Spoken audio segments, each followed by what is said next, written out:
I want to start with something my grandmother never really talked about. She left Vietnam in 1975. When I asked her why, when I was younger, she would never go into much detail, just because of the war. Like the question was too big to answer, and it wasn't until I got older that I started to understand why. She wasn't just avoiding the question, she just didn't know where to begin. Because for her, the war didn't change things, it took everything. Her friends, her family, her stability, all of it gone. And for a long time, I kept wondering, how does something like that happen? How does the war end and still force people to leave anyway? And the answer is, you don't start with the war, you have to go back to the French, then the Japanese, then the Americans, and then the communists.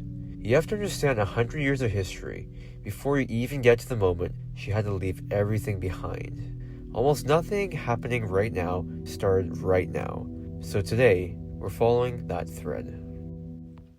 By the late 1800s, France had taken control of Vietnam and folded it into French Indochina. Like every empire, they had a story for it called the civilizing mission, order, progress, development. And on the surface, it looked like that. Railways, cities, infrastructure all built.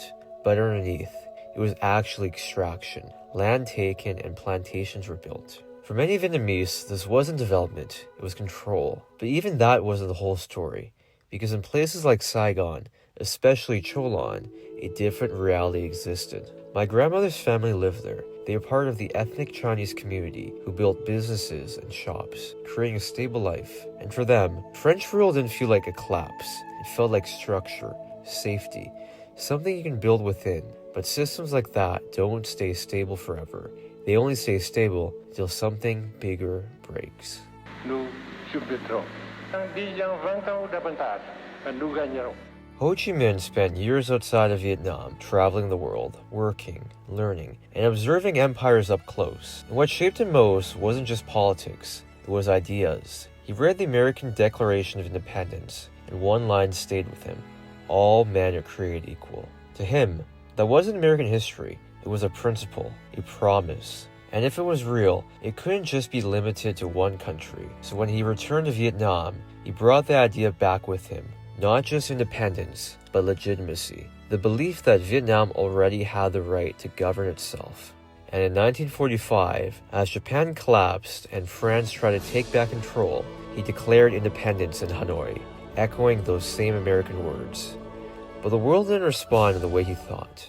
A new surge for independence sweeps French Indochina. This Declaration of Independence didn't come easy. It sparked the first Indo-Chinese War. For years, it was a grinding conflict, neither side fully breaking the other, even with many casualties. Then, France made a decision. They built a fortified base in a valley, Dien Bien Phu, a place they believed would force a final battle and end the war.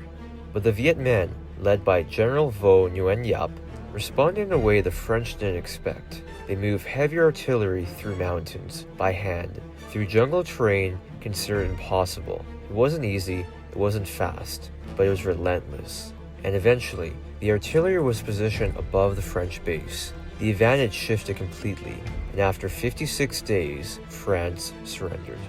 And that moment mattered far beyond Vietnam, because it broke something that had lasted nearly a century. The belief that colonial powers were untouchable. But the war didn't end, it changed form. Now it became part of the Cold War, and the United States entered the conflict. From the Americans' perspective, Vietnam was a theory of containment, a belief that if one country fell to communism, others would follow. The domino effect. So involvement escalated. Advisors became soldiers. Support became full-scale war. But on the ground, the nature of the war was completely different. The Viet Minh and later the Viet Cong were not a traditional army. They were guerrilla fighters embedded in the landscape itself, hiding in villages and jungles, a resistance that couldn't be distinguished from the population. For them, this wasn't ideological, it was survival. Their land, their family, their future. And even under overwhelming firepower, they continued fighting, not because it was easy, but because there was no other option. For the American side, the war became industrial, measured in zones, targets, body counts, a system designed for attrition. And the consequences were immense. Napalm was widely used, a burning gel that clung to skin, turning forests and villages into fire zones. Agent Orange was spread across vast areas, millions of acres of forest stripped bare to remove cover from enemy fighters. But what wasn't fully understood at the time was the lasting effects on the people. Cancers, birth defects, lifelong illnesses. And even today, these effects are still being born into new generations. And then there were the villages caught in between, My Lai, where hundreds of civilians were killed in a single operation, just on the assumption of being part of the resistance. And while it was later condemned, it wasn't an isolated event, but one of many atrocities committed during this war. But this wasn't a one-sided tragedy. The Viet Cong and North Vietnamese forces also committed atrocities against prisoners, against suspected collaborators, and against South Vietnamese civilians in contested areas. Fear existed everywhere, and justice was rarely clear. This was not a clean war, not liberation versus evil, but a collapse of order where survival shaped every action. It showed how war can push ordinary people into doing things they would never have imagined, and how in the middle of it all, it's civilians who pay the price. By the early 1970s, the war was beginning to unwind, not through victory, but exhaustion. The United States began withdrawing troops, slowly trying to transfer responsibility to South Vietnamese forces. But what followed was a collapse in morale, not just militarily, but politically, in America and in Vietnam. When US forces finally pulled out, they left behind a war that could no longer be sustained. A South Vietnamese government increasingly isolated, and North Vietnamese forces still advancing.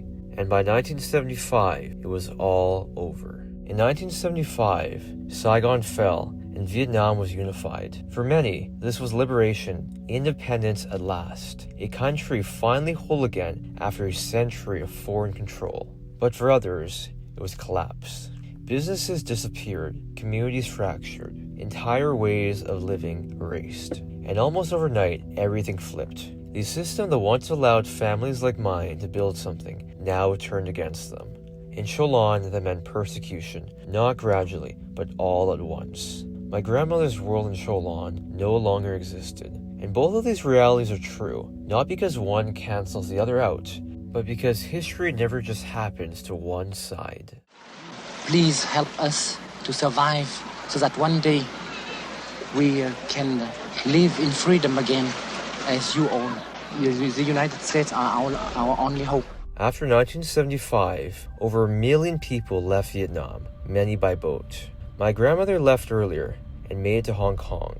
For her, that timing meant survival. Others in my family left later, across open water and overcrowded boats, with no guarantee of reaching land. They fought storms, pirates, starvation, and even the ocean itself, and many never made it across. When I went back to Vietnam, what stood out wasn't just the history, it was how resilient the people were. Markets full of people, families working, young people building businesses, motorbikes moving through cities that never seemed to stop. And yet, these were some of the kindest people I've ever met. Vietnam today is not a country of war, but it is still a country shaped by it. You see it in conversations, in memorials, in the older generation's silence. And yet, what's most striking is how much it has changed. A country once devastated, now growing rapidly, rebuilding itself at an extraordinary pace. It is both things at once, scarred and resilient. And the more I learned, the more I realized something simple. History is never clean, never simple, never one-sided. Because in Vietnam, the same war created completely different realities, depending on where you stood, and both were real. For my family, it was loss. For millions of others, it was freedom. And neither truth cancels each other out. That's what history actually is. Not choosing a side, but understanding the full weight of what happened. And when you follow it far back enough, you don't just understand one war, you understand why the world looks the way it does today.